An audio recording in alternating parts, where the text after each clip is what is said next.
So hey, how's everybody? Good. Good morning. Good, Good morning. No, I'm good, thanks. But thank you. I've got water.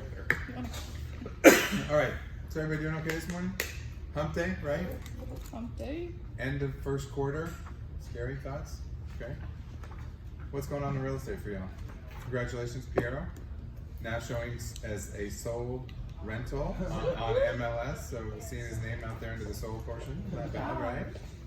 I got a listing yesterday. And you got a listing My first yesterday. listing. Yay! And by the way, Courtney, where did you get that listing from? Opportunity time. She got that from Opportunity Time, you little flow. AKA And you- floor duty. So sign up. Right. Right. See? Opportunity You'd be Time. surprised. Right? Well, and the person on Opportunity Time is the flow host, so. Flow home. There's so much that you can do while you're waiting for someone to come in or call. And as soon as you start to plan all the things you want to do, like updating your CRM, writing 10 notes, doing a class online, that's when all of a sudden the door just keeps opening up and the phone keeps ringing. So make a plan, take some slots, and we'll get you acclimated too. Because we've learned that sometimes we may not be as prepared even when someone comes in. We forget about the questions to ask, and so we're creating scripts for you for that too. All right, so has everybody met Wilton now? Yes. And congratulations, just being married. Wilton. Wilton. Yeah. Okay, I'm Noah. Nice meeting Go ahead. We'll do it Lisa, again. congratulations. Courtney, congratulations. Yeah, come on. Piero, congratulations. Brandon, What? congratulations. Oh wait, thanks. Just give me You a don't know. Everyone knows who you are. So you get Brandon, I'm Clark, whatever. Anyway, it's all good. All right, so I wanted to talk about the different status options in MLS. I know we've gone over it before, but what I'm finding is there's a little bit of confusion on how they work, and there's a little bit of confusion about what they mean and when to use them. So on the first page, just give you a handout. I want you to make some notes on there just so we're all on the same page. Give me one. Just let's start with one. Active. Oh, okay, let's start there. It's A, and it's also a good thing, right? So A equals active. So the way this is laid out is if you are looking at the title is active. If you're looking for the MLS reference, it's A. So the MLS reference for any property that's active is A, and it'll say it also in black and or red. If it's red, what does it mean? It means it is Close. No, if the word active is red, what does that mean? Oh, Oh. Means it's brand new.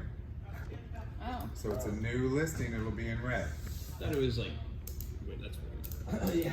I thought it was green. Does it say like new listing? Oh, it's green. Is it green? Yeah, pending's yellow. So new listing is green? Active new listing. It Both was like words new are listing green. green. Okay. Do you want me to erase that? No, I'm colorblind, so I always think it's Looks red to me, bro. I think close is red. so alright, so new active listing. See, I always thought it was red. Okay. Is green. Is It probably green. was red. They changed it. That's really nice of you, but no, probably not. I failed colorblind quizzes so badly, so You were just testing to see if we were paying attention. and then you're so kind, but no. I was wrong. Anyway, It happened. so A is for active, it'll show up in green when it's brand new. What is active? Tell me what it means. Available. Available to Showing. show, available to Buy. buy, available to Show. Oh. Rent. okay, potentially rent, Possibly, yeah. absolutely. So it's available. But what does it truly mean to someone else when there's an active listing attached to your name? What do you have? A list. A listing, but what does that mean? What has been executed? Oh. A listing contract? A listing agreement. So if we have an active listing, there is an active listing agreement. And who is the agreement between, the listing agreement between? The seller and the broker. The seller. Seller and the brokerage. So the active listing agreement is between the seller and the brokerage. How many different types of listing agreements do we have? We work with 2 different types of listing agreements. What are the 2 different types? Transaction broker and single agent. Transaction brokerage and single agency. Everybody remember that from the book, Single Agency versus Transaction Brokerage? Just as a sidebar, what's one of the main disadvantages to single agency? You can't procure a buyer, I guess. So you personally You can't. personally can, yeah. You personally can or cannot? You could, you just have to transition, but not under single agency. Okay, so if we're being true single agents, one of the main disadvantages is you're saying you as the realtor who has the listing can't also bring the buyer, correct? Yes. Okay, so that's accurate, but think bigger scale. If I'm truly a single agent for this, Is it double broker? right, so Sure. nobody from our brokerage Could can bring. show your property Yeah. and nobody from our brokerage can bring a buyer if you are truly single agency, right? That kind of sucks. So we work as transaction brokers. We're there to facilitate the transaction, Get my friend. and customarily we're there to facilitate the transaction on behalf of a specific party. So we're there to facilitate the transaction on behalf of the buyer. If we're bringing the buyer, if it's our listing, we're there to facilitate the transaction on behalf of the seller. Okay? So an active listing, available to show, available to write an offer, available to get somebody into, available to transact, and what has indicated that, or what has brought about that, is an active listing agreement signed by The The sellers seller and and the the agent. brokerage. seller and the associate representing the brokerage, okay? So the brokerage name is on it, the brokerage name is at the very top. You do not put your name at the very top of the listing agreement. So if you flip back to the forms in the back of this packet, the first form is the listing agreement, and I've just included the transaction brokerage listing agreement. You notice at the top it says broker. You don't write Legends of Real Estate Clark LeBlanc, you just write Legends of Real Estate. So it's just the brokerage because the agreement is between the brokerage and the seller or sellers themselves. Okay? All right, so we know that we have active. Active is a good one. We like active, right? We wish there were more active. I'm so bummed. We finally made it up to 2,423 listings, residential listings, and this morning we were back down to 2,213. Like, damn. Properties are still flying off the market, right? Craziness. All right, another one. Another property status. Pending. Pending, okay. Pending is represented by P, and that's pending.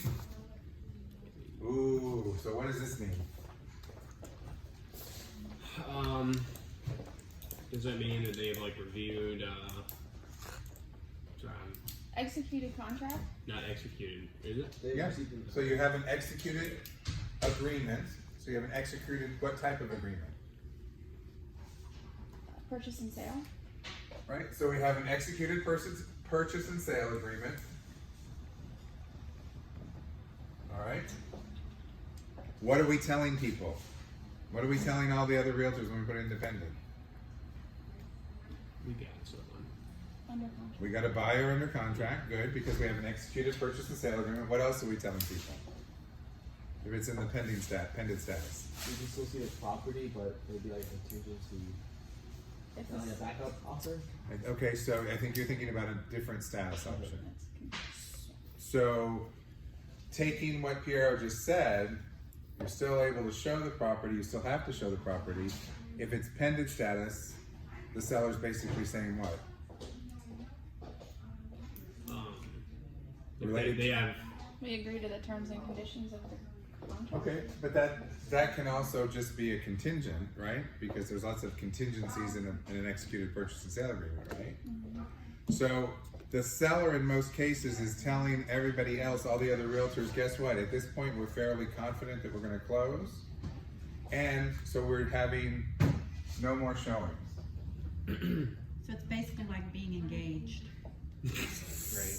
No more showings. No more You judge. still look to see what's out there, but you can't go in. You And we're look, about but to you tie can't the knot, touch. but Right. we haven't yet. Right. I like it. Okay. It's Good. like We're not being quite married engaged. because we haven't closed, but Yeah. okay. So independent status, basically, you're talking about no more showings, really. And what the listing agent or associate is communicating is that we're pretty much 95% at closing, right? Pretty much everything is done. We've gotten our appraisal. The buyer's loan approval's in. We're waiting for final clear to close from the lender. So pending status is usually pretty darn close to closing. Does that mean it will close? No. No, it won't close till when?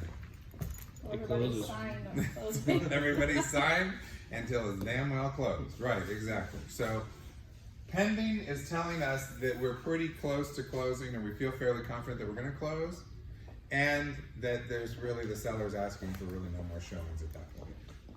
All right, that's good. So what would be another status option? Contingent, take backup. Okay. And that's represented by C, and thank you for clarifying that. That's contingent, taking backups. And this is the definition. And here's what happens. A lot of realtors don't explain this to their customers. They move it into contingent taking backups.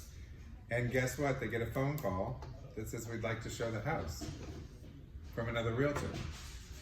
Can they deny the showing?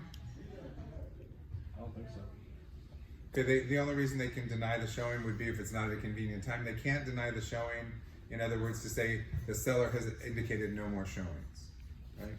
So in order for someone to be able to write a backup offer, well, and this isn't 100% the case, customarily one would want to see that. We have a lot more people who are writing offers without viewing properties now, whether it's internet leads or people who are interested in getting under contract quickly to tie up a house so they can then decide whether they really want it during the due diligence period. But if a property is in contingent taking backups, this means that it still allows showings. Allows showings. And this is where we have a lot of confusion actually. Realtors don't understand that contingent, because contingent just used to mean it was under contract, and that there were contingencies. What are some common contingencies? Financing, Financing, sorry? Yeah, that's what I said. Financing, inspections, inspections. appraisal. Appraisal, yeah. Well, that's not part of Well, the appraisal will impact the lender, who would then impact the ability to lend. So there are a lot of things, the repairs, anything that happens during the time of the contract can obviously impact it, whether it goes to closing or not.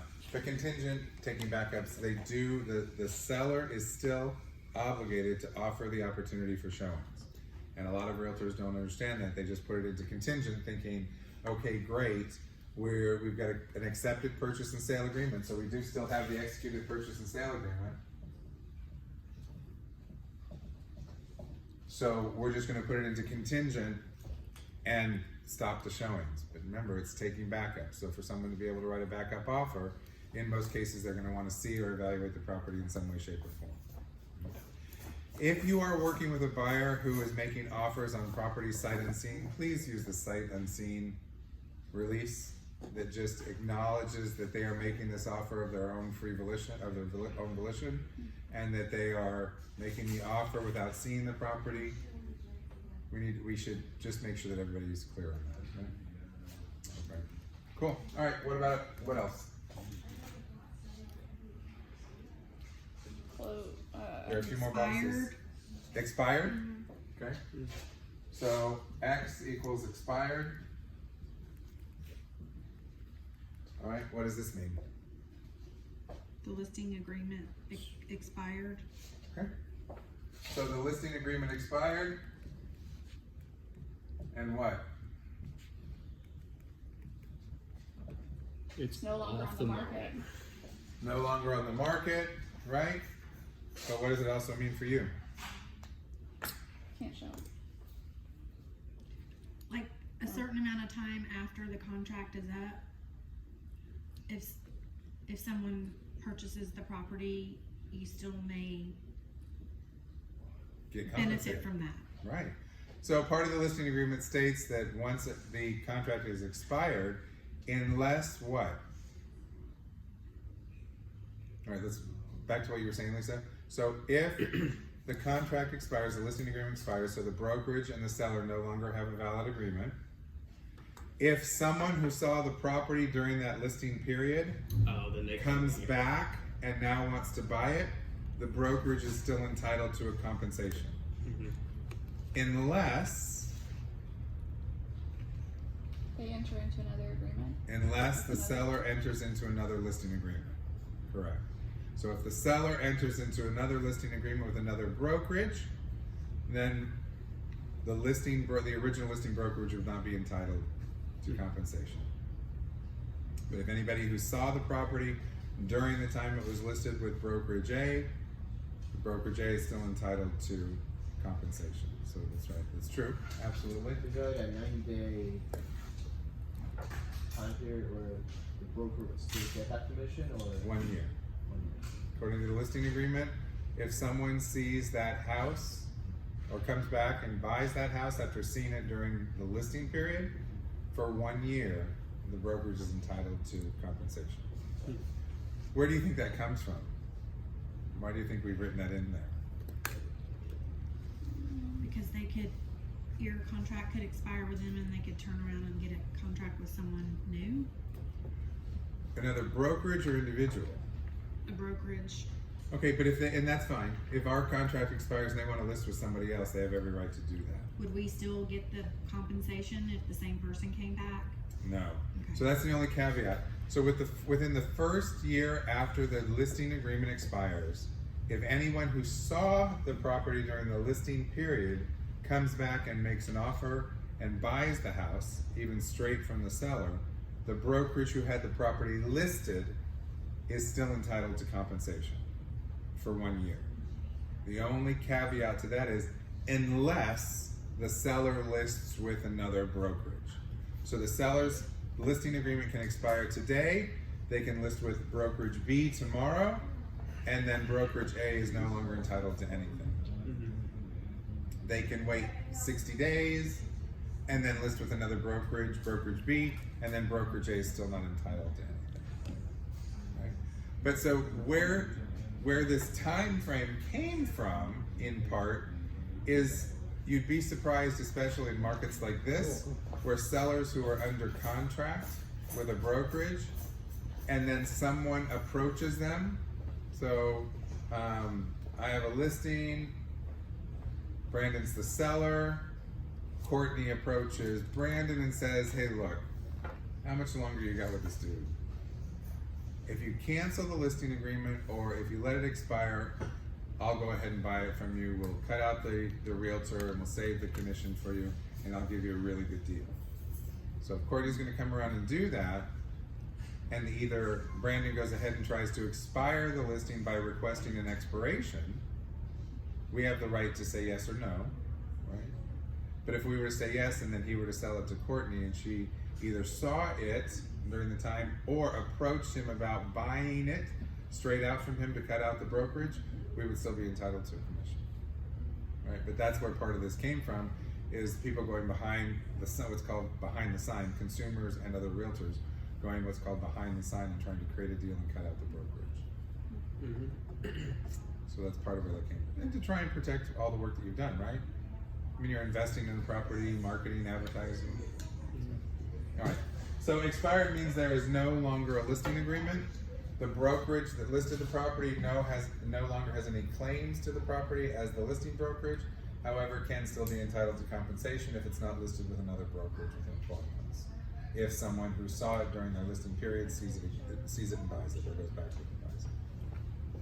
Okay, so expired, no listing agreement. Can you still show it? Sure. But even more importantly, what are expires for you as realtors? Possible listings. Possible listings. Here's what I'm going to say. If you run into an expired listing and you're interested in going after it, great, by all means do that.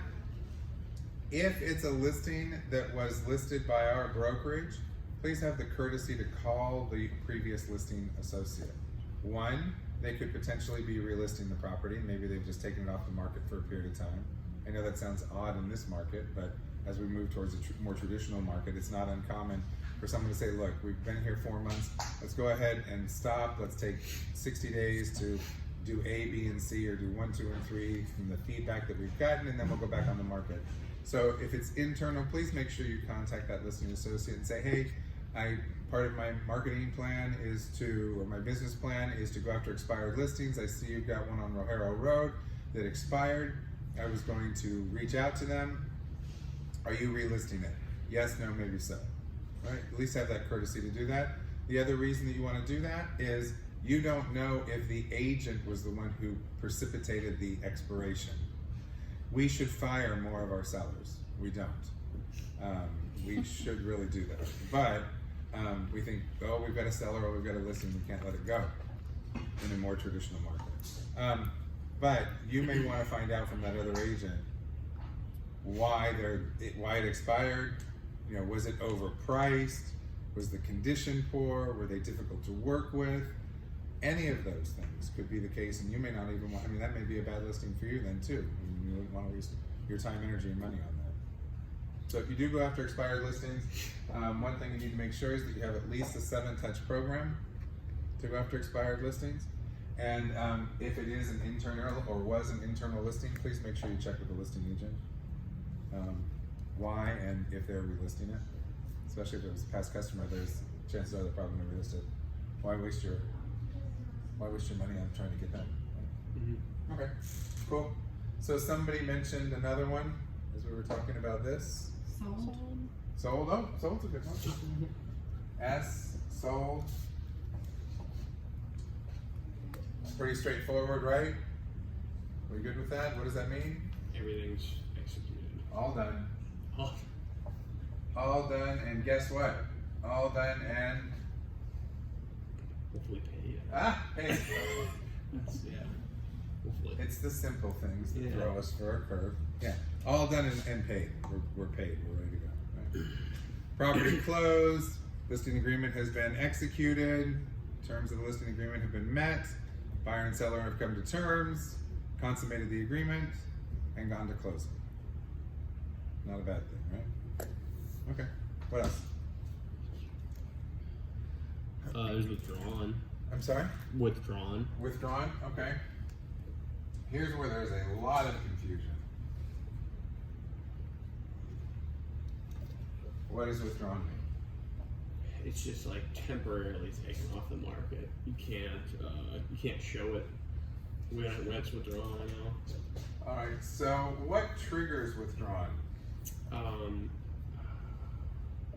Is it like if there's gonna be like a hiatus of like more than, I can't remember what it is, like a week or something? 3 days. 3 days. 3 days.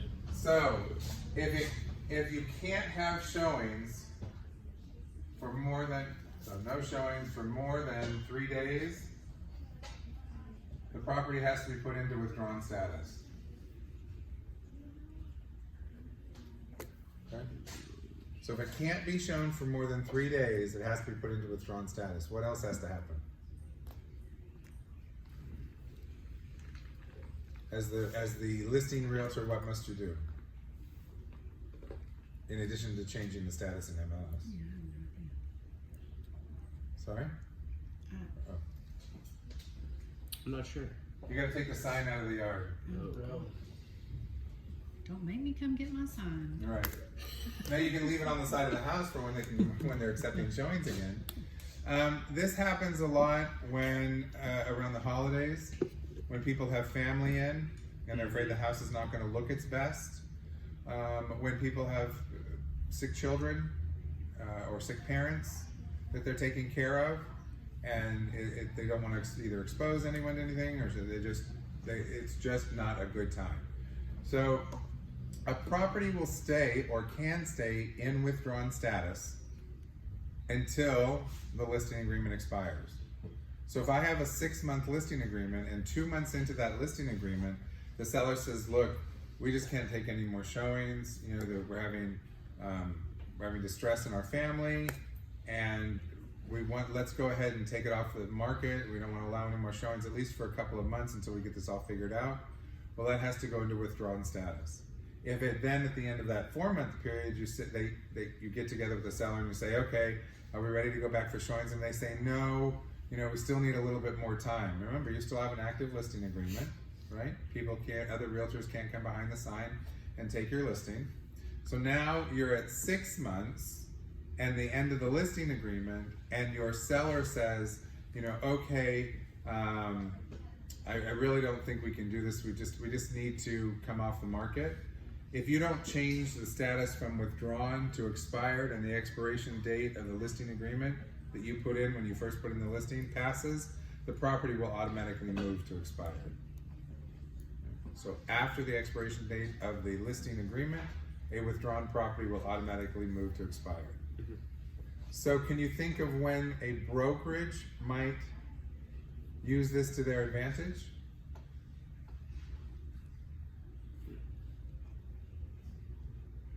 So I know this is going to come as a shock, but maybe some sellers aren't the easiest to work with, right? You all look amazed and shocked. No?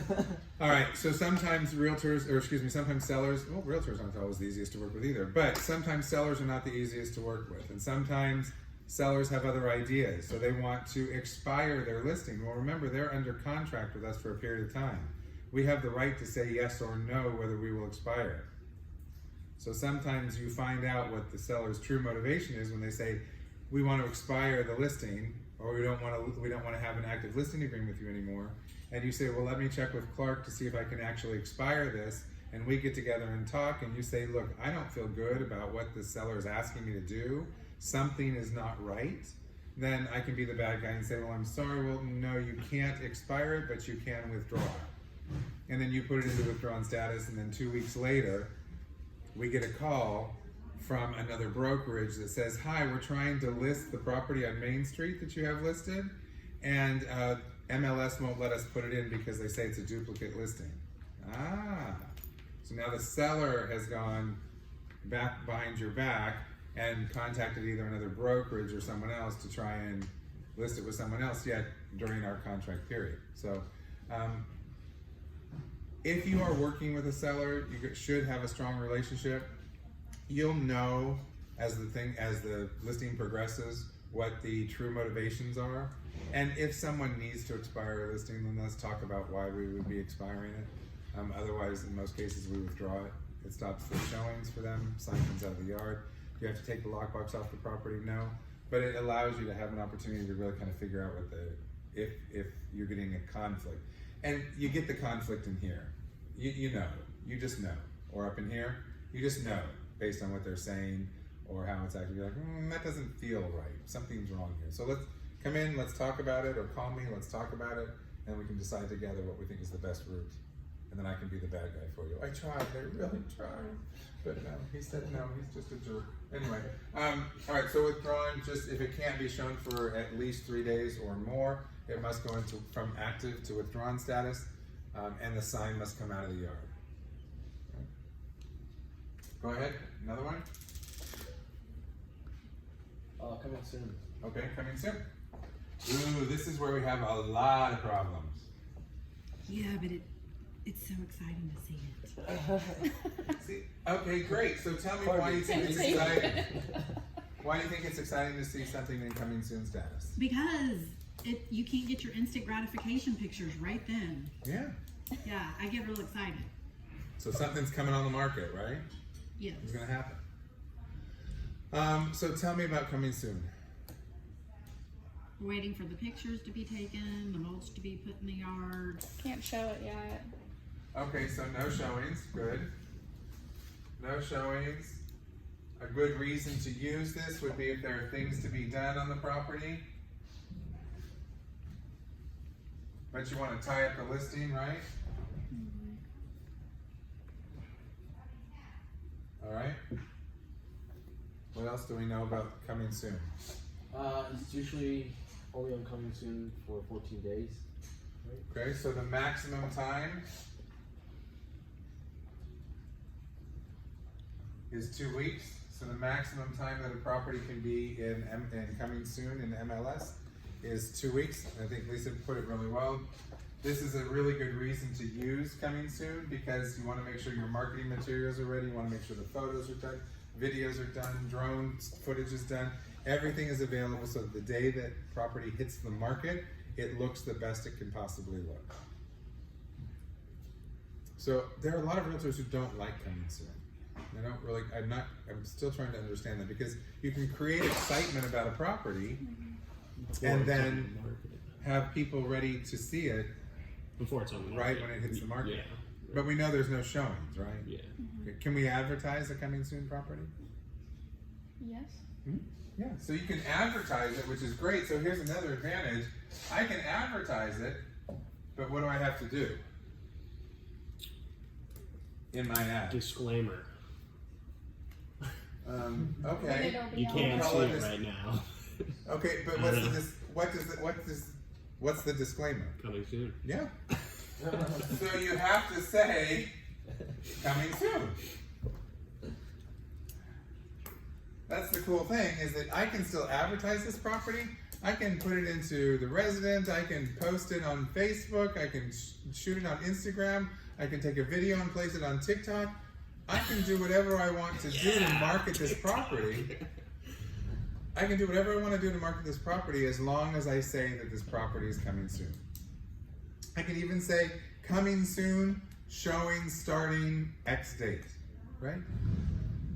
It'll be wrapped around the block on that day. Wrapped around the clock. Open house. So the very first day after you're going active, doing an open house is not a bad idea either, especially in a market like this, where houses listings are kind of at a premium. All right, so with coming soon, I think Piero mentioned maximum of 2 weeks. What do we know about that element of it? You can always request for an extension of 1 week. Okay, so you can only put it in MLS for a maximum of 2 weeks. So when you put something in as coming soon, you have to identify the start showing date. If it's outside of 2 weeks, it won't let you identify that date. So your maximum time when you're putting something in MLS as coming soon is a 2 week period with a start showing date of 2 weeks from when you're putting it in. However, there is a 1 week extension that you can request, and this has to be done through MLS.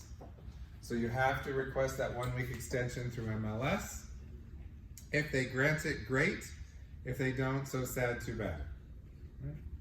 And the deal is you have to say why you need this extension. So I think in Lisa's example, they want to put mulch in the front yard. Maybe Mulch Masters was running delayed because they've got so many people that they're working with right now. So they got a week delay. Now it's out to 3 weeks. Now they can't come. So we want to do an extra 1 week extension. You can go through MLS, and in most cases, that will work. They don't usually have a problem as long as there's a good reason why you're doing it. So it can end up in coming soon for 3 weeks. Please don't try to use coming soon, and this is what happened when it first launched. I haven't seen it happen for a while. Please don't use coming soon to try and bid up a property. So for example, if in the market area, the house that you're listing, the seller wants to list it for $250, and now you say to the seller, Mr. and Ms. Seller, here's what we're gonna do. We're gonna do the $250, but here's what I'm gonna do. I'm gonna put it as coming soon, and I'm gonna put it in as $199 to try and create excitement on the house, having it underpriced, and to see if we can create a bidding war to get you over your $250, right? I wish more of us would think about what we can do to either market or get new listings or get new buyers rather than how we can buck the system, right? So they thought, some realtors thought, when I put it into MLS as coming soon and I put that price in, before it goes active, I can change the price. And no, you can't. When you do coming soon, everything that you put into coming soon, all the details that you put in are locked down. You can't change those details. You can't change those specific details. So to try and change it from $199 to $250, realtors were having to let it go active at $199, withdraw it from the market, and then make the change to $250, and then put it back on the market. So you can't withdraw it from a coming soon? You cannot. Okay.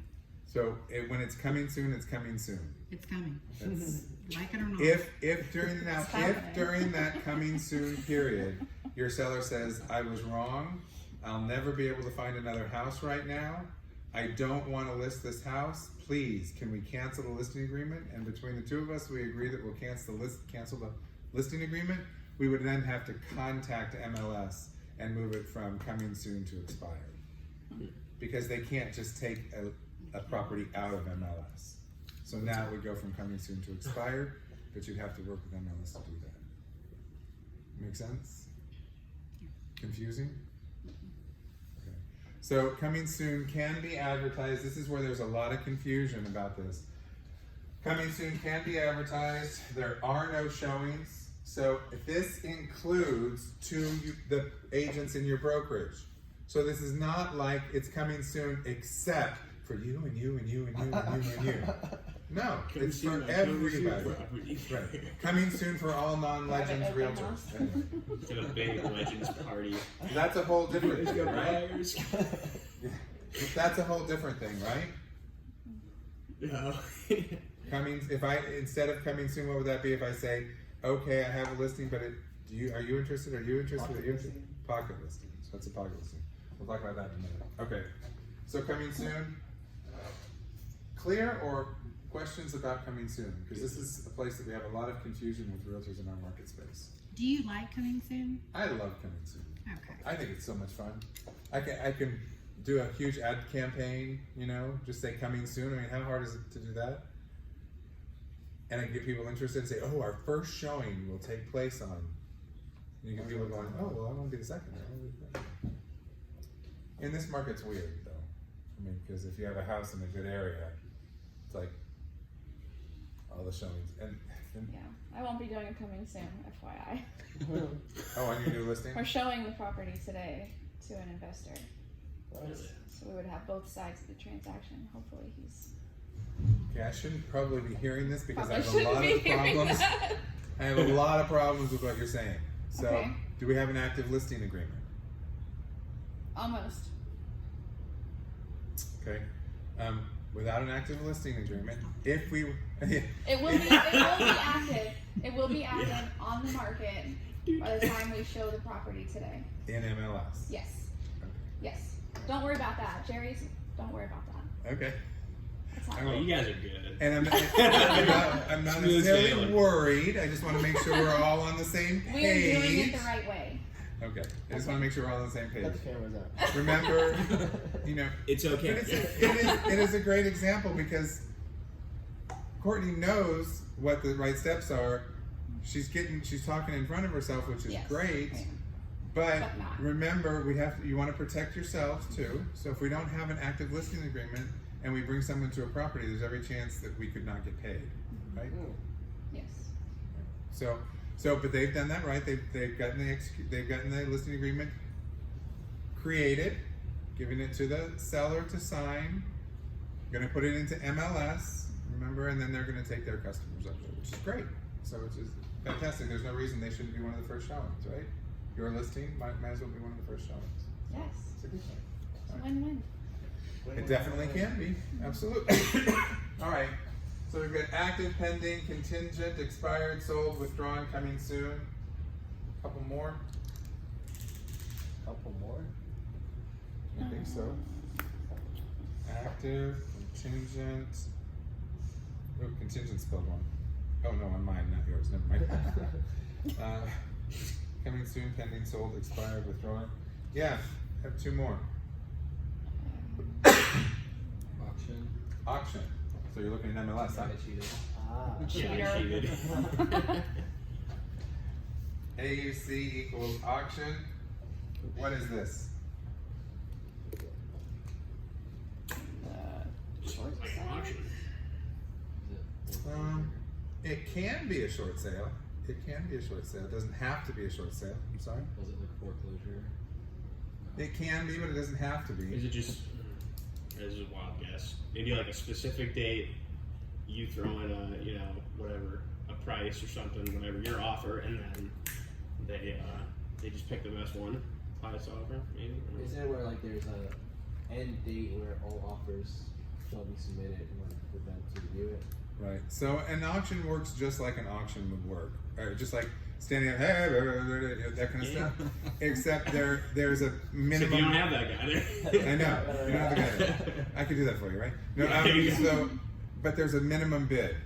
So the seller or short sale situation, bank or foreclosure, with the approval of the bank on a short sale, or the bank itself has set a minimum that they are willing to take. So with an auction status, what it is that everybody has the right to make a bid, and you must submit your bids by a certain date. If the reserve, or if the minimum bid, which is also known as the reserve, is met, then that's fine. They move forward with an offer to contract.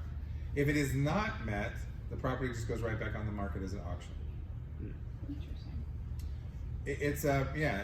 And because remember, the other side is not going to tell you what the reserve is, right?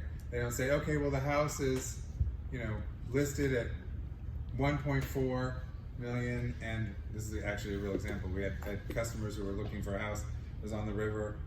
They were doing an auction. It was 1.4 million that it was listed at. We made a bid. House went right back on the market. So I called and I said, okay, can you give us any information? Nope. Can you tell us what the reserve is? Nope. And they really can't. They're not supposed to. Are you still taking bids? Yep. Were there any other bids? Can't tell you. And so you're like trying to get information. It's like, great. So we'll just keep bidding. We'll just keep upping it $1 right now. Just kidding. That'll help. Right? Yeah. Are we close? But we had to keep bidding until we got to a place, and we were very fortunate because no one else was bidding on the property. So we just kept bidding until we got to a point where they said, "Great, you got it." We were like, "Thanks. You couldn't have For wasting our you couldn't have helped us a little bit. I mean, we could have told you a long time ago whether we would go to that." Or anyway, it's pretty funny. So Is it all cash? no, No. it doesn't have to be. Doesn't have to be. No. If it's not cash, customarily on the auction side, which is very common now on any transaction, they're asking for proof of funds or pre-approval. So it's just like a standard transaction pretty much. But auction just says, here's our deadline, and if you meet our reserve, great, we'll think about working with you, and if you don't, then we'll just throw it back on the market. So it truly is an auction, and the big thing here is reserve. What is the reserve? So you have to meet the reserve. Short sales run very differently. We're gonna have one of our partners come in and talk about short sales, because if you haven't been watching the Liz Pendants filings, you need to. They're going up. Liz Pendants is the court action that's taken upon a homeowner that tells them that the bank is moving forward with the process to take their home. So short sale just means I can't pay off the loans that I have for what we're selling this house for. And you've probably heard me ask this question. So if it's in a short sale situation, I'm the seller. I look at what I owe, and I look at what I can sell the house for, and what I owe is higher than what I can sell the house for.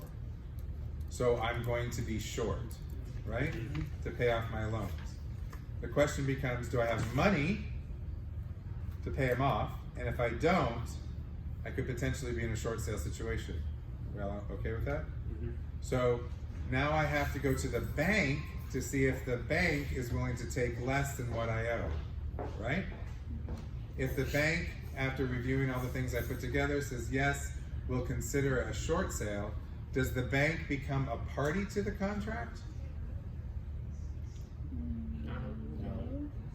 No. What do they become?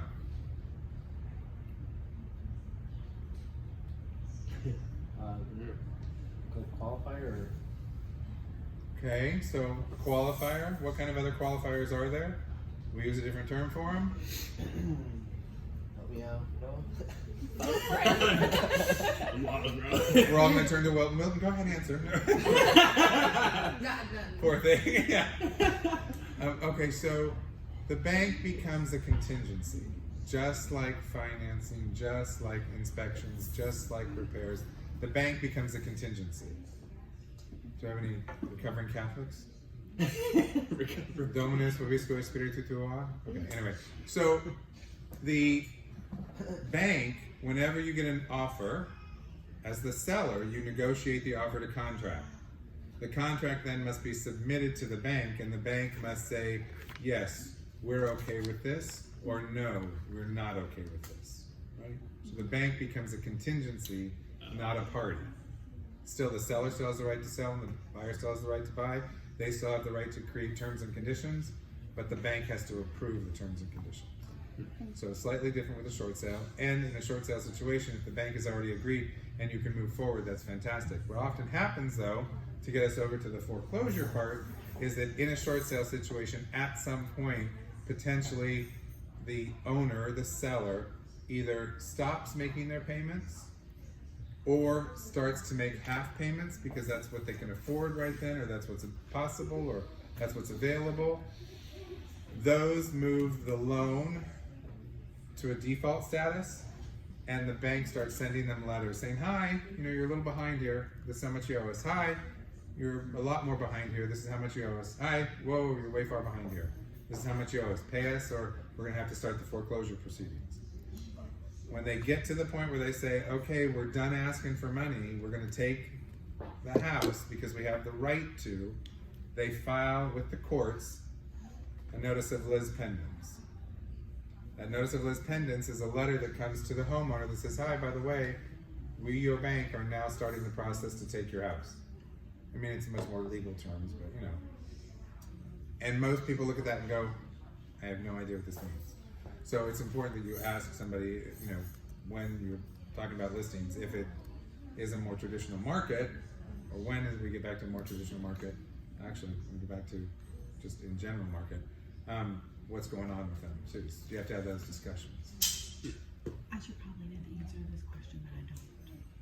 So where do you go to look for the Liz pendants? Great, thank you. So, in order to track lis pendants or to see if things are being filed, you go into MLS and you go into MMT Tax, which is one of your applications in MLS.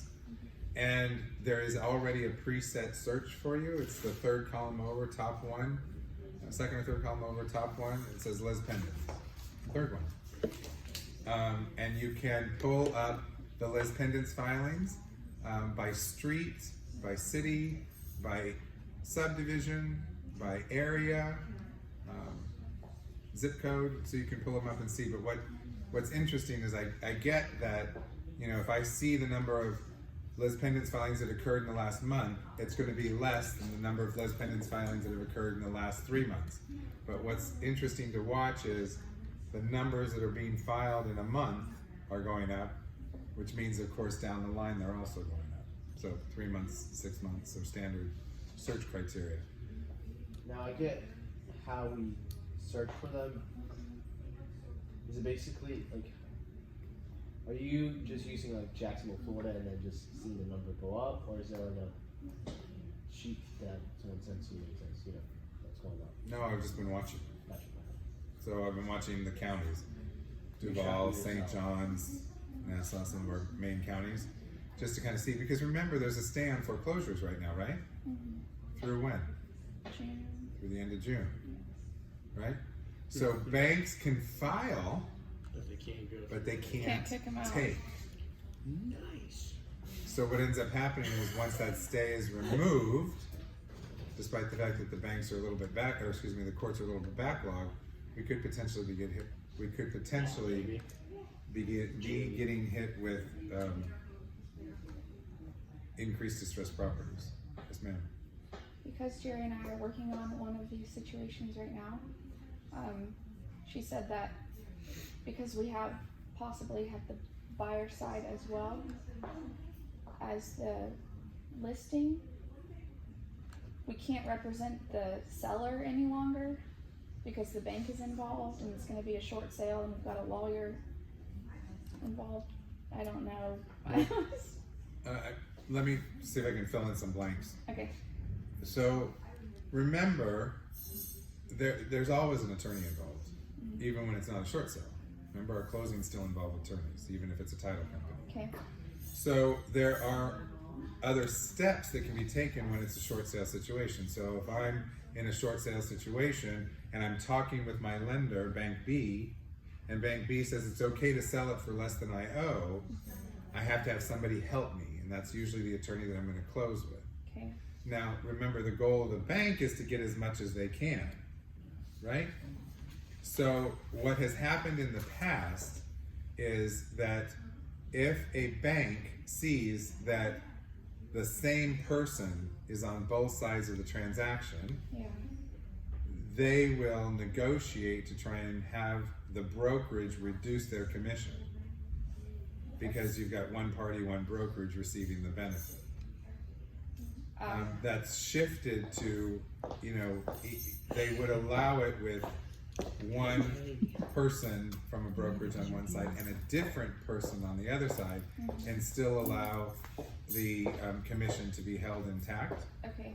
So I'm it's, so disruptive. you are, it's wonderful, I love it. So banks have gotten a little more flexible in that, but that doesn't mean that, remember, as part of the negotiation in the short sale situation, and we have to be very careful, because if there's any indication of impropriety, that could be considered mortgage fraud. So let's say that you have a seller, and the seller's in a short sale situation, and now the seller's sister decides, I want to buy that house. The bank could say, I'm sorry, we won't allow that. Too close. Too close. So you're trying to just get a better deal, what's going on. So the contracts are fairly heavily scrutinized, especially in short sale situations. So I'm not sure. I think we need to get a little more detail, but I'm thinking what Jerry might be talking about is you may have to put each of you on one side of the on either side of the transaction to maintain the listing contract terms, and not potentially get dinged on the listing contract. Or she could be referring to the fact, if the bank is saying, look, it's one brokerage on both sides, and we know we pay one brokerage, therefore if you don't reduce your commission, we're not going to approve this. Okay. So this is why it's so important to have the attorney. The other reason it's so important to have the attorney is, I will tell you, short sale negotiation is not for the faint of heart. You have to be calling every single day, multiple times a day. So if your business is to go out and get listings, and your business is to go out and work with your buyers, making these phone calls all day, day long, day in and out, it takes you away from your business. So you always want to have a good attorney that understands how short sales work. And David Heekin is a great one. Yes. Riley Williams is another great one. So some options for you on that. Thank you. Yeah, of course. That's all part of it. It took us around back to Full Circle Auction. So, and then one more. Didn't you see it? That's what I was gonna You ask. did? Right, where is it? No one else cheated. Come on. I'm cheating. Remember which one it is? I don't Go ahead. remember. First right of refusal.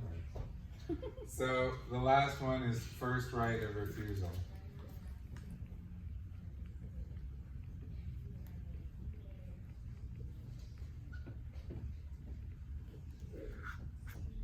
So first right of refusal, what do you think this means?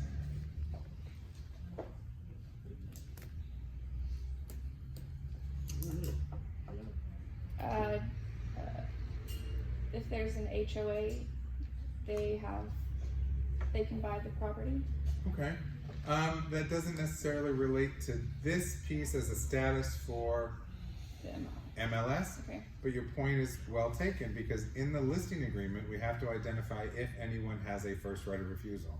Okay. And some homeowners associations, as well as some condo associations, have a caveat in their covenants and restrictions that states that one, they must review the contract between any buyer and seller for that community. Two, some used to say that they have to interview the new buyers. Three, it could also say that if they don't approve it, then they could potentially be responsible for purchasing it, or that they have a first right of refusal to purchase based on the contract that comes in. So the homeowners association and or condo association could have a first right of refusal. That would be in the listing agreement part. Okay. So first right of refusal as it relates to the status, you're in the right ballpark. We can be in the right church, get in the right pew, right? Okay. So first right of refusal is basically what it says. It says, I, the buyer, have negotiated with you, the seller, for terms and conditions to buy your property. However, I have to do something in order to be able to consummate this agreement. So what I want is I want a first right of refusal on your property, and that way I can continue to try and make everything right. You can continue to market the property. So I have the ability to buy. I'm the first one who gets to buy your house, even if anyone else comes and tells you that they want to buy it. So it's your first right. The most common first right agreement, or the most common reason for a first right of refusal, is to sell a home. So if I have to sell my home, then I may be asking for a first right. Or in some cases, the seller just says, look, you have to sell your home, that's great. Is it already listed? Is it listed with her? You're already under contract. You're already under contract, that's fine, let's move forward without a first right of refusal, just as going to contingent. But it would be one of those things that you need your counsel. There is a document that needs to be executed that goes along with first right of refusal, and that is the continued marketing addendum. The continued marketing addendum outlines the terms of the first right. So when there's a first right of refusal, what it says is, buyer one, you have a first right of refusal. In other words, you have the first option to buy my house. However, if buyer two comes along and I negotiate with them and they are able to purchase my home now, I will come to you and say to you, buyer one, if you can remove your contingency, the sale of your home, a financing element, whatever. If you can remove that contingency and go ahead and buy my home, I'll continue to work with you. But if you can't let me know within 12 hours, 24 hours, 36 hours, whatever it is, then I'm going to go ahead with buyer two. So it lays out the way that this is going to work with your first right, because you have the first right, but the seller who's continued to market the property also has the right to negotiate with someone else and then put you on notice. And if at that point you say, well, I really want this house, okay, I'll beg, borrow, and steal to make sure that I can buy it, and you want to move forward, you have to move forward with the terms and conditions as you've outlined. If you can't, then the seller can move on with buyer two. That's continued marketing addendum. Continued marketing addendum for first right of refusal. Questions on any of these? All right, so in the back I have the transaction brokerage agreement, but on the next page, on page 3, let's see if we can kind of work through some of these together and figure out how it would work. So A, the seller has executed a transaction. I'm sorry, does anybody need a break? It's 11 o'clock. Anybody need a potty or otherwise break? Are we okay to keep moving? All right. Coffee? Coffee, you're good. All right, sorry. So the seller has executed a transaction brokerage listing agreement. The effective date of the listing agreement was 2 days ago. So in other words, on the listing agreement, if you flip over the listing agreement and you see that the dates on the top, where it says under paragraph 1, these are the terms of the listing agreement. So this is when it becomes an active listing for our brokerage, and the end date is when our active listing agreement expires. Okay, so those are the terms of the listing agreement. So if the effective date, in other words, the first date there of the listing agreement was 2 days ago, what is the current status in MLS? What is it? Active. So you have a property. How long do you have to put a property in MLS from executing a listing agreement? 24 hours. 24 hours. So within 24 hours of executing a listing agreement, you're supposed to have a listing in MLS, or your listing in MLS. We'll see that there are some things that can impact that. Unless they opt out of it. They can do that, right? Unless they opt out of what? Putting their property on MLS. Okay. So that's one we'll get to, but what is that called? Can't remember. That's in the listing agreement. I'm sorry? No, I just said I know it's in the listing agreement somewhere. At least I thought it was. It's actually not in the listing agreement. It would require another form. An addendum or whatever. Secondary form that you would notate in the listing agreement. Okay. Yeah. So it's not, you could call it an addendum. Yeah. All right, so yeah, it's just active. If you have it, it's active, right? It's in MLS. It's available to show. It's available to sell. It's active. It's ready to rock and roll. Yes, ma'am. So you have 24 hours from the date that you sign the listing agreement to put it on the MLS. And so let's just say they're like, I'm gonna need at least a month to get all this stuff done. You're reading my mind. Is it coming? I think so. Okay. I think so. Is it coming soon? Well, I mean, you're right on target. So let's just jump to that one. Which one is that one? F, I think. All right. So the seller has decided they are ready to sign the transaction brokerage listing agreement with you. The pre-listing inspection indicated that the roof was near the end of the life cycle, and the seller would like to replace the roof prior to going on the market. Additionally, the seller would like to freshen up the yard for better curb appeal and paint to neutralize the main living area of the home. After talking to the seller, you understand that these improvements may take up to 5 weeks. So does it qualify for coming soon? No. When could it qualify for coming soon? 2 weeks prior to that. 2 weeks prior to what? Whatever the listing date is. So after 3 weeks? Well, Yeah. Did you ask the MLS for 5 week coming soon? maximum is 21 days. Even Well. with MLS. Try it. See what happens. So this is great. So, Never say so never. is this where you were going? Yes. Like what would be? Okay. So first of all, what are your options in executing the listing agreement? So if I look at this listing agreement, what are my options? Just write a date that's further out on the Okay. listing date. So I can, my first option, one of my options would be to take this first line and put the date that is 5 weeks from now, right? Which line? The line under paragraph 1, line 14, where we start the term of the listing agreement. So, all right, option 1, put the start of the listing agreement 5 weeks out. Okay? So now, 3 weeks comes, and you call the seller, and the seller says, Noah, I am so sorry. I forgot. My cousin is a realtor. And she came over and found out that I was going to list with you and had a conniption and went all Karen on me. And so I've had to list with her.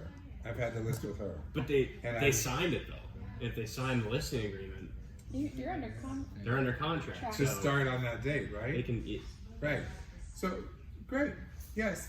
Now, let's see how enforceable this is when their listing is already in MLS. But they can't do that. Yeah, because they're under Oh contract. no. They can't?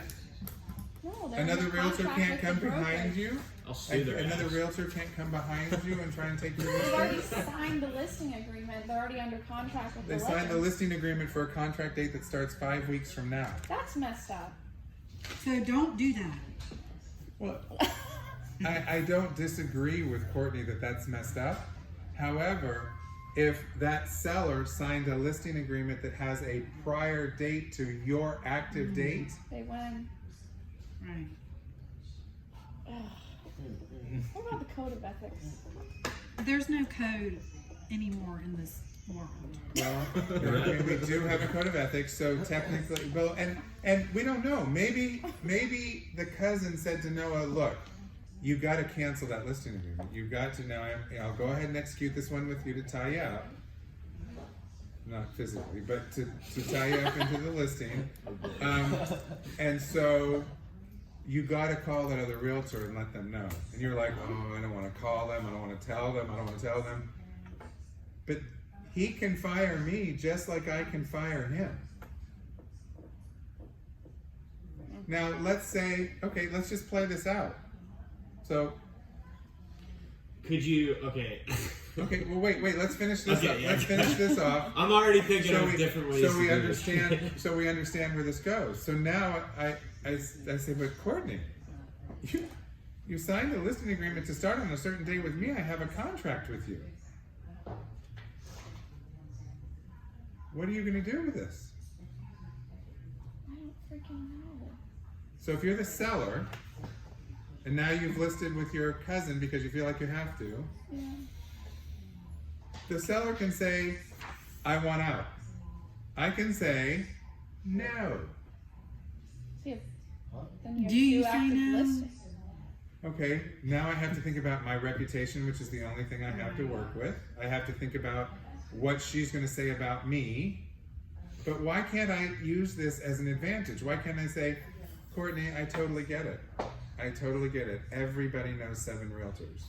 So I really would have liked to be the one to help you, and I believe that the marketing plan that I have would be the best for you. But I get it. I will cancel your listing agreement. But I got to tell you, I need something back. I'm going to drop off 10 of my business cards, and I'm going to ask you to please hand out 10 of my business cards to the next 10 people you talk to about real estate, or 10 people at your business, or 10 people in your book club, or 10 people at your church. So I'm going to take the high road. I'm going to cancel the listing agreement, but I'm going to try and hold her to something else. If you don't think she's going to stay on my contact management list, she's still going to stay on my contact management list, because I'm going to make her feel guilty as heck if she doesn't hand out those 10 cards. I'm going to make her feel so guilty she's calling me asking for more cards, right? So you can take I think there's a way to take the high road in a case like that. But if you think that other realtors aren't going to go behind your back, or you think that family members aren't going to pop up with a real estate license, I mean, I think the joke is that everybody in the state of Florida has 1 real estate license and 2 a driver's license. And so they're all over. We're all over. It's like we're ubiquitous to the market. So taking the first example, our first option is put a date 5 weeks out. Please note that if you put a date 5 weeks out, Could end that. it could end very challenging. And your goal the challenge would be how to turn it into a positive situation. Yeah. So let's look at what our other option might be. Put it in active and then just withdraw it. So put today's date or whatever date on the listing. Yeah, and then Put withdraw it into for, put it into active. Okay, so I mean that's a great option. Get it into MLS, but how does that look on the other side? How does that look to all the realtors? Something's wrong with the house. Something's wrong with the house. Yeah. Your days on the market continue because you have an active listing agreement. Now 5 weeks later, 5 times 7 is what, 35? So 35, 40 days later, you're back active with 40 days on the market. What's wrong with this house? Why has it been on the market for 40 days? Yeah. Yeah, no. So you At do. least I have a listing. So could you talk to But I have a them listing. about that being part of the sale of the house? Roofer will, or seller will pay for the roof at closing? Sure. Ooh. So you go active and put it in private remarks Mm-hmm. that the seller intends to replace the roof prior to closing. Sure. So you went active right away with the date. Or seller concessions. You can do seller concessions, but remember, what is seller concessions and things like seller will replace roof prior to closing? What does that tell the buyer? Where does that position your seller in negotiation? And Down here, right? Buyer, I have this house and I have this house. This house needs a new roof. This house has some things that they need to do to it. I'm going to come in lower on this house because this house needs stuff. So you can be potentially tainting the property when you start putting that kind of stuff out there, right? Then it becomes an investor property, not necessarily an investor, but a property that someone needs to work on, right? Okay, so here's the option I think might be better. We're gonna go back to what Noah said, which was tie up the listing and use some kind of form so you don't put it into MLS. So, and that form is called a waiver of entry. I was cool.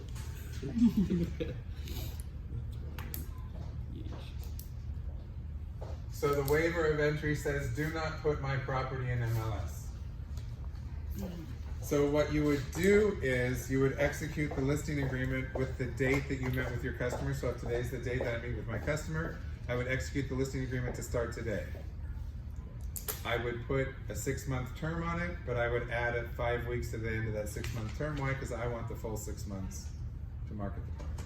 I'm sorry, say that again. You 6 months and then you add 5 weeks? So if we usually list properties for 6 months. I know that people have been listing them for 4 just because of the market, but you guys have got to think about this as a business. You've got to start thinking about this as a business and create some business policies and procedures for yourself. We create some for you. Our minimum listing period is 6 months. That hasn't changed even though the market has changed. That hasn't changed. Why? Because how much is drone? How much is photos? How much is marketing? How much time do you spend reorganizing the photos? How much time do you spend preparing the listing? How much time do you spend doing open houses? How much gas do you spend driving back and forth to the listing? All of these things are costs to do your business. These are all costs associated with promoting a listing, right? So when we already know that when a listing hits the market, it's the bell curve, right? Oh my gosh, there's a listing. Oh well, so what? So there's a listing, and if it didn't go under contract by a certain date, something's wrong with the listing. So now we have to even work harder, right? So we have to start thinking about this as a business. When we do all this stuff down here, if we just give it 2 months to sell, sometimes some of our marketing hasn't even really had a chance to impact the consumer within 6 to 8 weeks, right? Because we're doing posting and boosting. We're getting hit by 7,500 messages a day. We should be hitting people about 9 times a month, well, actually more like 9 times a week. Not physically, but I mean in their face with different pieces of information, reminding them that we're in real estate, and especially when we have listings, sometimes things don't solidify for 4 or 5 weeks. Now, if you're doing a 2-month listing in 8 weeks, 4 or 5 weeks, some of your stuff is just starting to take off. You're here, and all of a sudden they say, I'm sorry, we don't have a contract, so you gave us a 2-month listing, all right, we're out. I get that this market is different, but there's no reason that we shouldn't still be taking 6-month listings in order to try and I know that's unrealistic in many cases, but please don't start taking 2-month listings. Please don't do it to yourself. You're gonna spend a lot of money and lose money too. Yes, ma'am. So if someone is interviewing 3 people for a listing and they want to go with you, but they really only want to sign 3 months, and this other person is offering them that. Right. You can do a 3-month with a 1-month extension. Okay. Automatic 1-month extension. I'll do it, but I gotta let you know, even though, and I get it, that in this market, within 1 week things are going under contract. Within 2 days things are going under contract. I get it. And we have to have some flexibility, but this is not a traditional market. So my job is to get you to think about a traditional market when things aren't going up 10 and 12% per month, when they're going up 6% per year, not double that in a month. I have to get you to think about traditional markets so that you can begin to lay a foundation and make adjustments as the market shifts. So right now, our customary our customary listing fee is 6% on things up to about $500,000. Well, we know that the market is not bearing that. We know it based on looking at co-op fees that the market is not bearing it. It's bearing somewhere between 5 and 5.5, even down to 4.5. Are we going to stop you from taking a listing at 4.5? We're not probably going to stop you, but we're going to counsel you to figure out what we can do to make that better for you. Because we have to start thinking about down the road if we want our business to last, not just a moment in time. And even though it's been a year and a half, it's still a moment in time in comparison to time overall. I know it sounds archaic, but we need to get you thinking about some consistencies in your market. And then, so if now they're asking me to take 3 because everyone else is, I might say, look, that's great. I can do it for 3 months, but I've got to tell you, some of the marketing that I do, because I consistently market the property, is going to last beyond 3 months. So what I'd like to do is do a 3-month listing, knowing that we will probably get under contract within the first month, which is great. But I would like an automatic 1 month extension if we aren't under contract or close to closing by that time, because I'll have marketing out there that will continue to last beyond a 3 month period. So I'll still be working for you, and I won't have your listing. All right, so you do a waiver of entry, and you do that for 3 weeks. Now, a waiver of entry, if you look at the waiver of entry form at the back, I think it's the last page, the seller's waiver of entry, you'll see on here there's nothing other than the listing date, the expiration date, of course, the property, and the broker and the seller. If you go further down, the seller acknowledges those items when a property is not listed in MLS, the impact of that. There's nothing to say when it moves out of waiver. Here's the challenge. A waiver of entry, talk to me about some of the limitations of a waiver of entry. You can't. No, go ahead. You can't advertise it, right? Cannot market the property publicly. So less exposure. That's exposure, right. So I can't put it on Instagram, I can't put it on Facebook, I can't market the property publicly at all. So who would I be marketing to? Friends and family. By word of Nope. mouth. No. I can't. Only realtors. Only realtors. Oh crap. I can only talk to other realtors. Thanks. I mean, that's a great thing. You're my friend. I can only talk to other realtors. So this is what should be executed when someone has a, no, you said it. This is what should be executed when a realtor has what they call a pocket listing. And I guarantee you it's not. I would guarantee it's not. So with a waiver of entry, I cannot market the property publicly. If the property becomes public, if a public awareness becomes of the property, how would you say that? If the property becomes publicly aware? Sure. Yeah. All right. Sounds good to me. Okay. It probably becomes aware to the public. Either way, we'll work with both of those. Then you have 24 hours to get it into MLS. So here's what happens. Hi, I have this property. Do you have anybody who's interested? I think. Well, it says yes. I think I might. I said great. You know, if you talk to them about it, here's a flyer on it. And now she talks to her customers, and her customers go, hey, not so much. Okay. And now that flyer is at her customer's house, and the customer's cousin comes over. I don't know why I'm picking on cousins today. Anyway, the customer's cousin comes over, sees that listing, goes, oh my gosh, this is exactly the kind of house I've always wanted. Now, they tell the realtor now comes to me, oh, your customer was looking? No, but her cousin was interested. It's now gone public. I've got 24 hours to put it into MLS. So don't make flyers. Well, I mean, most realtors are going to make flyers or brochures.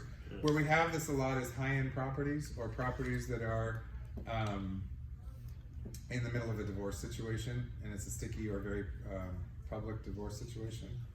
Individuals don't want people just coming to clamor to see the house.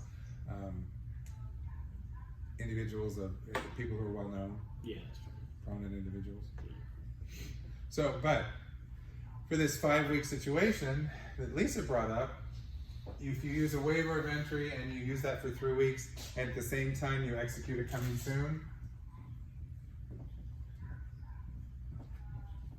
with an active date in MLS,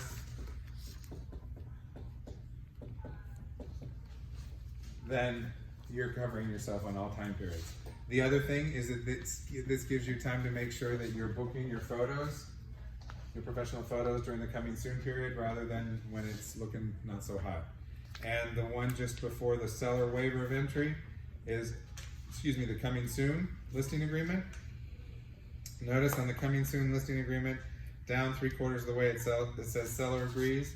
The date the property will be entered into Northeast Florida MLS under coming soon status is, what date would go in there? The date, active date. No, we're going, that date would The be, coming soon. that would be the date Oh. it goes in as coming soon, Oh. right? Right? So if I list it today, I put in that in paragraph 1, today's date, but we want it to be coming soon starting 3 days from now. 3 days from now would be the date that it goes coming soon. Then the date that it goes active in MLS, the start date that it will automatically go active and available for showings is that date, the 2 week date. That would start my two week. Do you mind repeating that date? The start. Right? So on this form, the coming soon form, if you take a look at your listing agreement, if I'm interviewing today and the seller says absolutely let's list, I'm going to put today's date on here Okay. as the very first date. If we say, okay, great, today we're going to list, and the seller says, okay, I just want to do a couple of things, the painter's almost finished, you should be done by the day after tomorrow. I say, great, I have our listing agreement, I will put it into MLS as a coming soon property on the 26th, and then I have 2 weeks, maximum of 2 weeks, before it automatically goes active. Got it. I can do it in 1 week, I can do it in 3 days from the date that we go coming soon, whatever the seller and I decide, but you can use the listing agreement, you can tie up the listing by having the start date be today. I can put it in as coming soon on this date, and guess what? If I don't put it into MLS in coming soon status within 24 hours, I would still need a waiver of entry. So I would still need a waiver of entry for those 3 days, right? Because it's not going to MLS. So if the date here does not match the date that we're going coming soon, I still need a waiver of entry. So to your question, if it's longer than the coming soon period, I would probably start with a waiver of entry and execute the coming soon at the same time. It gives us both a start date. It gives my customer an end date to when they need to have their stuff done, and it gives me a start date to when I need to get my marketing materials ready. And still gives me a cushion of time in case there's a problem. If we think strategically and we present the strategy to the seller understands that we know our business, right? I will tell you, a lot of realtors go, okay, great, let's go ahead and type the listing, and they do all this paperwork behind it and don't tell the seller what they're doing or explain to them what the process is and explain the feature and the benefits. So the feature of it coming soon is that we can make sure that the very first day it goes active, everything is done, all the marketing materials. If I go active today in MLS and start to prepare my marketing materials today, I may not have them for a week. Or I may be printing out on icky paper, right? Where the house doesn't look as good as other properties. I get that this market is different, but we have to think overall. So, what are the options? Well, we know that the options are to go ahead and put in a listing date far out, in the 5 weeks out. The other option is to put in the current date as the listing date, and then I either have to use a waiver in coming soon or coming soon. So what additional forms would be required? Waiver of entry and coming soon. And when would you enter the listing into MLS? You would enter the listing into MLS at the end of the waiver period. At the end of the waiver period. So if the waiver period is 3 days, the waiver period is 3 days. If the waiver period is 2 weeks, the waiver period is 2 weeks. So you would enter it into MLS at the end of the waiver period. Or within 24 hours of it going public. So if you accidentally throw it out onto your Instagram because you forget that you have a waiver of entry and it's not supposed to go into MLS, so sad, too bad, it's got to go into MLS. Now you got to go back to your seller and say, by the way, I'm so sorry, I put it on Instagram and now I have to put it into MLS. Awkward, right? Huh? Tis. Okay, great. So you took us right to there. Does that answer your question? Or okay? Man. How about this? The seller is ready to sign this transaction brokerage listing agreement today, but needs some time to get one of the bedrooms painted and lay mulch in the beds. They estimate the work will take about 2 weeks. What date should be on the listing agreement? Today's date. All right. So what additional form or forms will be used when executing the listing agreement? Coming soon. Coming soon, right?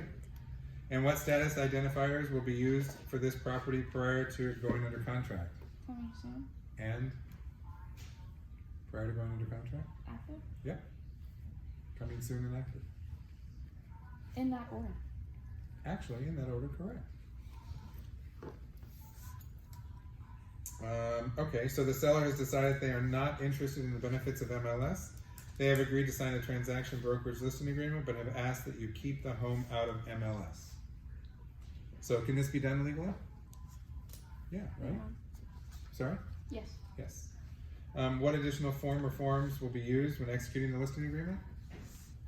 The waiver of Waiver of entry. Waiver of entry. When would you be required to put the listing into MLS? 24 hours. After Becoming public. it goes public. Yeah. Can you think of any disadvantage? Okay, so this is the process that a lot of times is used when someone wants to do a pocket listing. In other words, keep it and see if they can sell it internally.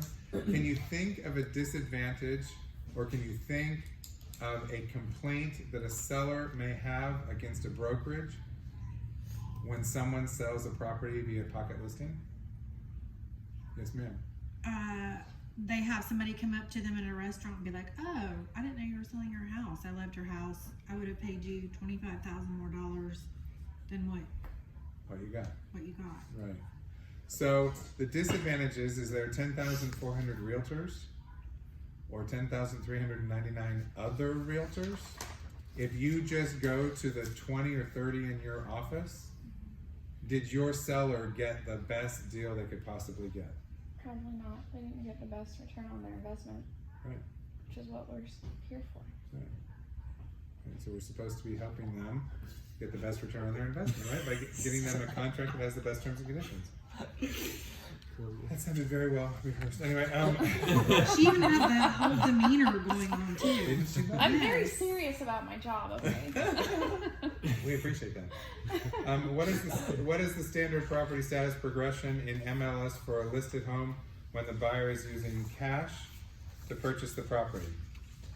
So we know that it would start what? Active? What would be the standard progression on a cash transaction? Pending. So it's not uncommon when you have cash for it to go active, pended, and then Sold. sold. Right. That's a very common progression on cash. Less contingencies, everybody feels better. Potentially one of the other terms and conditions of closing might be shorter. So now the next one is on a traditional transaction, what would be the standard progression? Can we start back here again? Pending. Hopefully. Active, okay. And what would be the most likely next step? Contingent, take that. Contingent? Contingent, Pending. pending, Sold. sold. So that would be a very standard progression on a property, on a traditional property where the buyer is using financing. We got F and G. If a listing goes under contract, is the seller required to continue to show the property?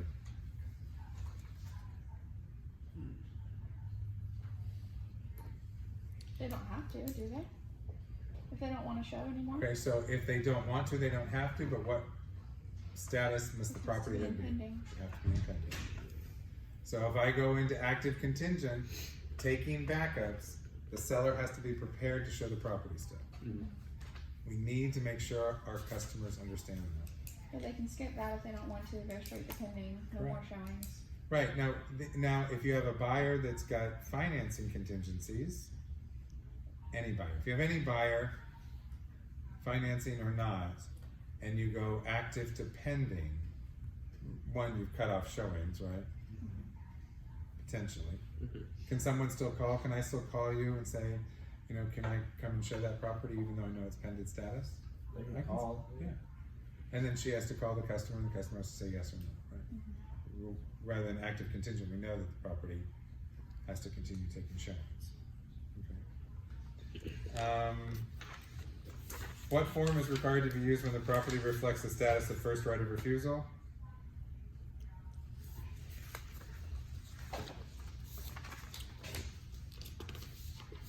So one more time. Continued marketing addendum. Yes, why thank you. You just pulled that out of thin air, I'm guessing. That's wonderful. I'm a genius. You are. So the continued marketing addendum would be what is required when a property is in first right of refusal status. That allows the seller to continue to market the property and the buyer to know that they have the first right. The seller can also entertain other offers and go under contract. Buyer 2 can either become a backup, or buyer 2, if buyer 1 removes their contingency, would move into first position and could move forward with the purchase. What actions must the realtor take when the property is in withdrawn status? Oops, that should be J. Rip the sign out. Rip the sign out of the yard and move it to withdrawn status in MLS. Yeah. So. Take the sign out of the yard. You gotta take the sign out of the yard. Yeah. You don't have to take the lockbox off, but you do have to take the sign. What about like other marketing materials? When in withdrawn Yeah, status? it kind of just doesn't matter. No, your marketing can continue on. If it's withdrawn, though, remember it can't be shown. Can't be fine. So you Well- can call like, hey, I want to see it. You know, you say, Yeah. well, sorry. Yeah, withdrawn says no showings. Yeah. Is really the definition of withdrawn. No showings for 72 hours or more. Good question. So that's a little bit about the status options in MLS and how they work. Can you think of another scenario that we want to kind of feather out and see what we think? Or maybe a situation you've run into or are thinking about running into?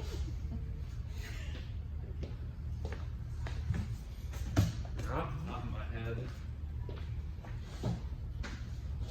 Everybody go? Will there ever be a case where we don't put a lockbox on a property? Sure. Or is that just stupid? It's a little harsh, but okay. If he's already. I may have feelings behind this. That, I will say that there are a couple realtors who have used this as a marketing advantage in a more traditional market. Hi, Mr. and Miss Seller, I'm interviewing for this, and here's one of the things I do that's different. Nobody will come to this house without me, and here's why. I know this house almost as well as you do. Therefore, I'm not going to put a lockbox on it. I will be present for all showings. I will be the one demonstrating the advantages of the house, sharing what the advantages of the property are, being here to make sure that your home is safe and secure, so therefore I will not use a lockbox. So it's been used as a marketing tool. It's been used by sellers who say, I don't feel secure with a lockbox on my property, no matter if you take a gun out and shoot the thing, go look, it won't go through. Or that you say, oh, look how secure it is, you can't get into it unless you have this code thingy, and I can see when someone opens it, and it records, and yada yada yada, and nobody can open it past a certain amount of time, a certain time, or before a certain time. Some people still don't feel comfortable. We have sellers who say, you can use the lockbox, but every day at 6 o'clock, you need to be here to take that key out of that lockbox, because if somebody breaks into that lockbox and has access to the key and comes in and harms me during the night, it's your fault. And then you got to go back and put it back the first thing in the morning. So it depends on your seller and what you and your seller have agreed to. So there are times that lockboxes are not used. Long answer to a short question. Thank you. Other things that relate to maybe how the status options work, why they're there, putting stuff in, taking stuff out. And remember, when you list a property, it's good to have any required documents already placed into the listing. For example, if it's a house built before 1978, you need the Lead disclosure. lead-based paint disclosure. Therefore, having your seller fill it out at the time of listing and attaching it to the listing helps one piece of the progression be taken care of fairly quickly. Yeah. Jerry and I closed on a house where the listing agent changed the status to contingent take backups based on the financing approval, financing contingency. Okay. Is that okay? I mean, That's pretty common. okay. Yeah. We didn't like that very much. Well, remember, whenever we have a buyer, there are contingencies. We've already established there are things like inspections, right? Mm-hmm. We've established that there's financing. We've established that there's the appraisal. I say all? There could be the time for closing. There could potentially be to sell a house. Yeah. So a lot of these exist whether it's cash or financed. So in most cases, especially with the financing contingency, when a seller goes under contract with a buyer, these contingencies often prompt us to move it to active contingent, taking backups. There's no other option to say we have a contract, but that contract has some contingencies and we won't take any showings. The only no showing option is pending. So that's why it's very common to have contingent taking backups. And excuse me, you're not the first to say we don't like the fact that it says taking backups. It didn't used to, and then for differentiating factors between pending and contingent, the contingent taking backups was added, Okay. or taking backups was added.